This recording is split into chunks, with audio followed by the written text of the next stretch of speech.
আমি সালাম দিচ্ছি, জোরে সালাম দিবা। আসসালামু আলাইকুম। ওয়ালাইকুম আসসালাম। আমি গাতি রেলগেট থেকে বলছি। আমি একটা কারিবুল্লাহ রজ করছি।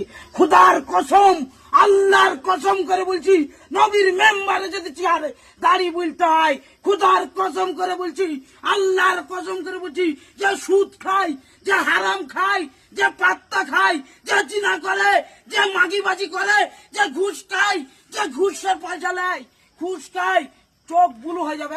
হ্যাঁ না না, এই হ্যাঁ না না, চোখ আব্বা বুলু হয়ে যাবে, চোখ নীল হয়ে যাচ্ছে। মুসলমানের ছানা ছানিরা কি ভেবেছে কে? খুদার কসম করে বলছি, আল্লাহর কসম করে বলছি, নবীর মেম্বারে যদি চেয়ারে না বলি তাহলে হবে না। আর খুদার কসম করে যদি বলি, আল্লাহ আইলাম মোহাম্মদ, আইলাম মোহাম্মদ, আইলাম মোহাম্মদ, খুদার কসম করে বলছি। তরিনা, মঞ্জিলা, শেরিনাজ কোথায় ছিল? হ্যাঁ, পরের মেয়েরা লোকে লিখলে ভুললে হবে। এ ভাই, তোদের পথে ফোড়া হয়েছে না ঝাল লেগেছে? হ্যাঁ।